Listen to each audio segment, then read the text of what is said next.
Coming up on KCCI 8 News Close Up, new information about Iowa's cancer crisis and environmental exposures. Our environment and our health are very much linked. The air that we breathe, the water we drink. Potential risks Iowans are facing. The things in this report are things that by and large, we don't have a say in whether we're exposed to them. It's not just something that happened today and you get cancer tomorrow. What experts say needs to change if we can get a better handle on monitoring what's going on the land to make a difference for Iowa's future. We have to think about our children, our grandchildren, the generations that come after that.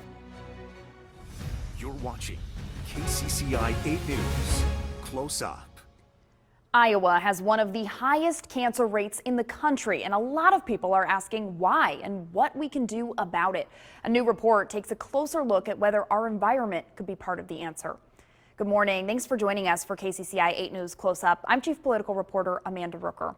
The Iowa Environmental Council and the Harkin Institute focused on concerns they say they hear frequently from Iowans, concerns about pesticides, forever chemicals, nitrates, and radon. Is there a link between those factors and cancer?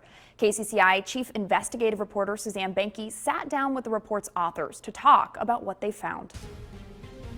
Why do this study overall? About a year and a half ago, we had hosted a conference that was focused on agriculture and public health at the Harkin Institute. And we had collaborated a little bit with Iowa Environmental Council. They were having some events that same week. And the conference invited in experts from all around the country. People were really excited about it. And we got approached by a group of citizens afterwards who were really focused on the fact that Iowa had had the #2 highest rate of cancer incidences for, at that point, 2 years in a row, now 3 years in a row. And they felt like there was an elephant in the room that wasn't really being discussed enough in public, and that was the potential connection with environmental risk factors and especially industrial agriculture risk factors. And so IEC and the Harkin Institute decided to team up. We have a focus on public health. They're, of course, experts on the environment. And we got together and planned and decided to do this project where we could get as much information as possible about this topic in order to just present a clear picture to see if these concerns are justified. How does cancer meet the mission of the IEC?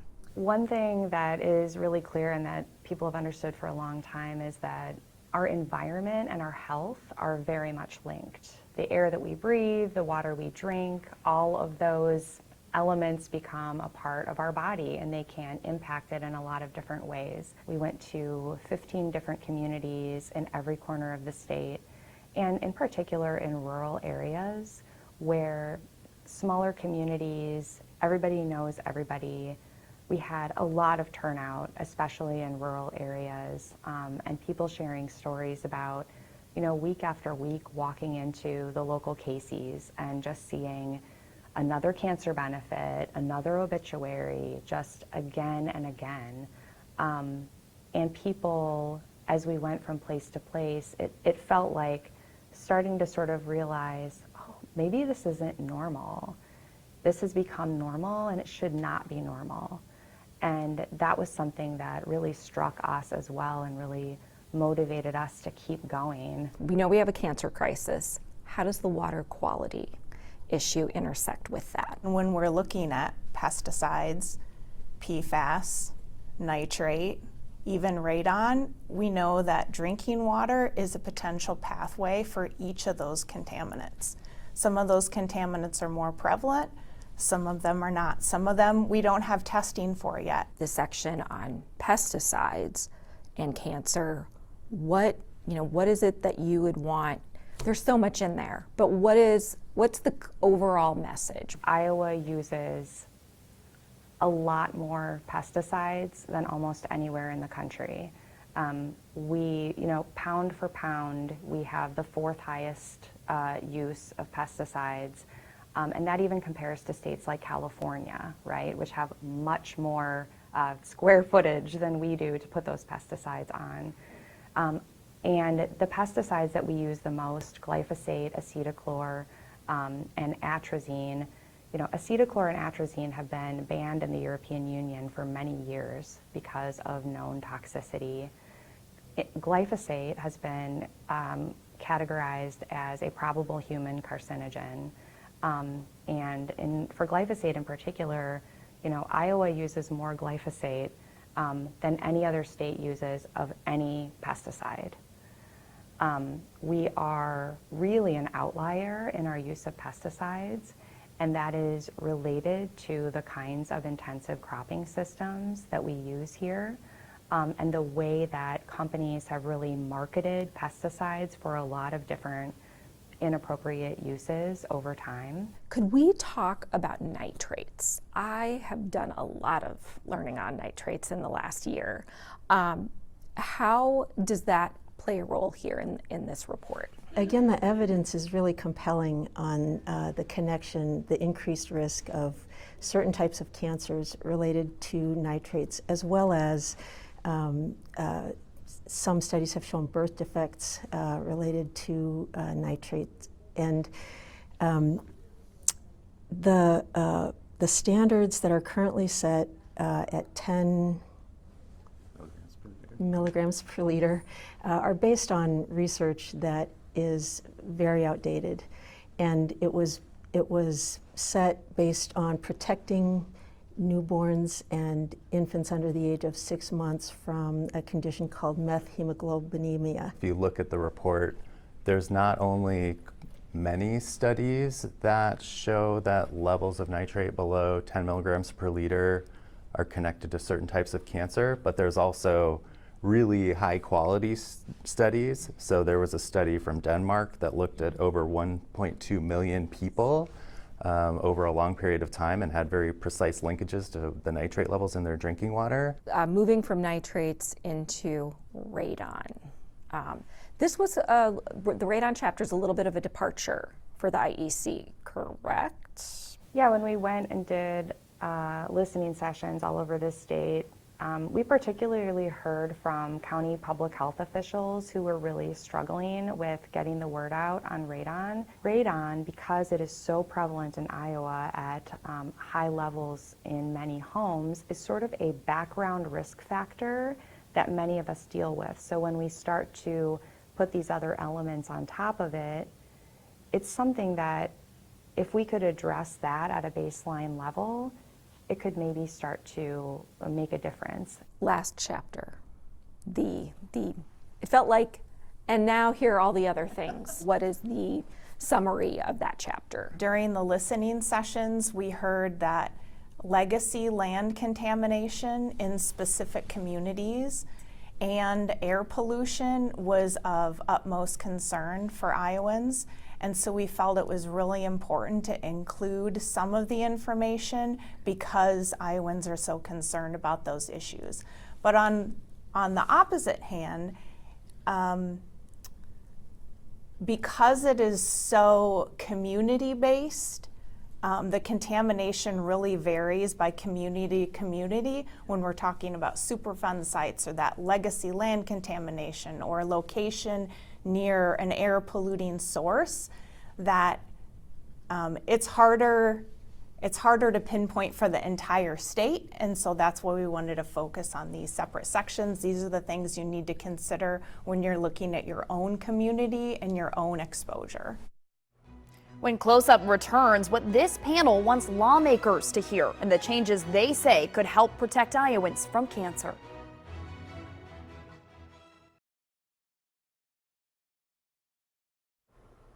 Welcome back to Close Up. A new report is raising questions about whether environmental risks are fueling Iowa's cancer crisis, and if so, what lawmakers should do about it. It's something that KCCI has been investigating for more than a year. I also sat down with the report's authors to hear about the evidence, the policy gaps, and what action they say should come next. One of the things that I hear from lawmakers as we talk about Iowa's cancer crisis is some of them say they're waiting and searching for answers, hoping to hear more about the research. This study specifically looks at the cross-section between environmental risk factors in Iowa's cancer crisis.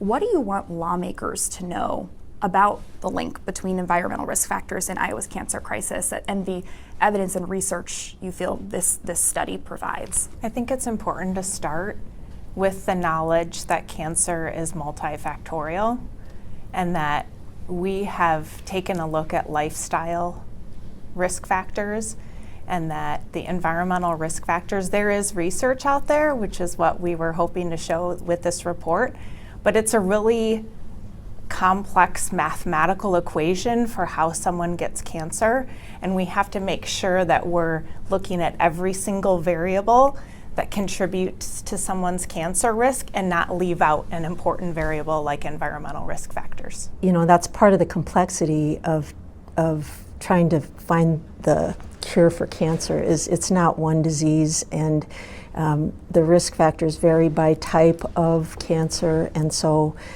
to consider all of the factors and not just focus on personal lifestyle factors, which are important and which are linked to increased risk, but not to the ignoring of areas of research that have just compelling evidence. There are certain things that are happening right now that don't really make sense if you're trying to get as much information as possible. So for example, there's a risk that the water monitoring system in the state isn't going to get funded for the next few years. And so if you think, well, we don't know enough about cancer, it seems pretty obvious that you should be trying to gather as much information as you can about what's in our water. And similarly, there are things about the way our policy works in our state that don't make a whole lot of sense in terms of we don't really have a great way of mapping where manure is applied. We don't have a geospatial system of mapping where the manure is applied, and that's the kind of information that would be really helpful if you're trying to have a precise picture of what's in our water and how it might be contributing to cancer. A lot of the lawmakers at the State House come from farming backgrounds. When we talk about pesticides, there is kind of a lot of conversation around what do we know, what don't we know, what do we need to do based off of what information we have. What would you like lawmakers to hear specifically on pesticides about what this study found and what potential legislative action there could be in response? There's a lot of strong and compelling evidence that there are linkages between certain pesticides and cancer in Iowa, among other health effects. Farmers are, they use these pesticides with the understanding that they're safe. But farmers and their families and rural communities where they live are being impacted by these cancers. So there needs to be an understanding and an acknowledgement that pesticides were designed to impact living things in a negative way, and that we are seeing that happening. And so in Iowa, part of what we need to do first is to understand that where pesticides are being applied and how much, and to start to think about the most vulnerable populations. What are we doing with schools, daycare centers? How are we making sure that those vulnerable populations are protected from pesticides? And how do we make sure that people have enough knowledge to protect themselves? For example, if there's going to be overhead spraying in an area, do the neighbors deserve to know so they can not be around and not get accidentally sprayed when that's happening? We've heard that story too many times. So there are some basic informational things, but there's a larger conversation that needs to happen around how do we lead on transforming to a system that requires fewer of those kinds of chemicals to begin with. There are also a lot of different policy recommendations and action steps in this report. What are some areas that may be low-hanging fruit or solid starting points for policymakers and lawmakers to take right now? Session is still happening. It's late in the session, but what are some things that you think could be achieved immediately? We don't have a complete monitoring system for all of the chemicals that are being applied to our land, like Adam mentioned earlier with manure, but also the same thing goes for fertilizer and pesticides. We don't know where they're being applied in the state and in what amounts. So if we can get a better handle on monitoring what's going on the land and making sure that everyone has that access to that data, then we can start to troubleshoot where we have issues. The way farming is done in Iowa is based on policies that were put in place to prioritize certain things.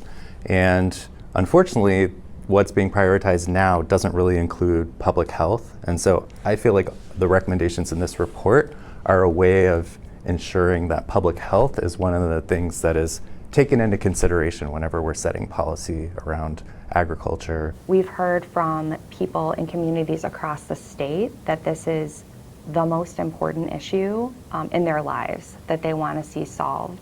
And so that message isn't necessarily getting through, or perhaps policymakers are a little frozen and not knowing exactly what to do. But starting the conversation and sitting down together with a focus on public health to really have a serious conversation about workable solutions would be a fantastic first step. Coming up next, why researchers say Iowa is different when it comes to pesticides and nitrates from the rest of the country, and why the health impacts may take decades to show up.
Adam, you had said kind of at the beginning of this conversation was around during the listening tour, there were a lot of Iowans who felt like, you know, environmental factors may be playing a role as we're looking at this cancer crisis, potentially worried about water quality or things like that, and that this data can, you know, kind of confirms some of those, you know, concerns. Are there areas or things that you can point to say why, you know, this may confirm some of those concerns? What stood out to me was just that not only that people had these concerns, but that they often felt like they didn't have a good place to talk about it and express the worry that, well, maybe this is coming from somewhere, you know, maybe this is coming from the air that I'm breathing or the water that I'm drinking, and, you know, so much focus at the level of decision makers or policy makers is focused on these personal behaviors and being careful what you eat and smoking and drinking, and all of those things are important, but people also have these other concerns and think that they're worth talking about, and those are things that are largely outside of their control. We felt like we were in a unique position to take the scientific research and make it more publicly accessible so that people felt like they had more scientific information to base their concerns on. So we were helping to bridge that gap between what Iowans' concerns were and what scientists have already determined. Why are we second in the nation? Why are we one of the only states with an increasing rate of cancer? Why are young people here getting cancer at disproportionate rates? And when we looked at our use of pesticides, we are an outlier nationally for the amount of pesticides that we use in this state.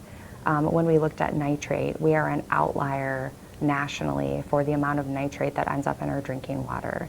So not only is there strong scientific evidence that there's a relationship between these pollutants and cancer, but we know that Iowa is an outlier in these areas. The things that people are being exposed to right now may not show up for another 20 or 30 years. The cancer that we're seeing now maybe trace back to things that people were being exposed to, 20, 30, 40, years ago.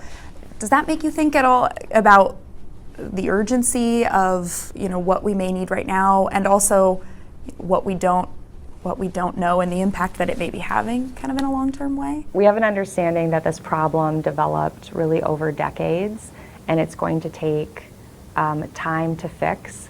We are looking at, we would love to see a lot of change happen in the next 10 years because we have to think about our children, our grandchildren, the generations that come after that. It's hard to have to think in that time scale, but we know that kind of long-term commitment and thinking is what is going to be needed to turn this around. It shows the importance of policy. Certainly the voluntary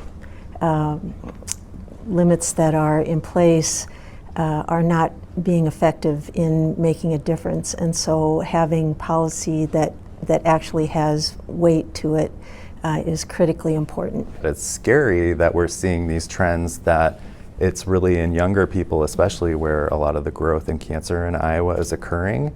And so that, to me, just underlines the importance of this report, because it's going to be the next generation that's facing these burdens even more dramatically than we are if there aren't changes made. Coming up next, how researchers hope this report shifts the conversation and why they say Iowans' health should come first.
Welcome back. As the Iowa Environmental Council and its research partners wrap up this report, they say the findings are sobering, but also a call to action.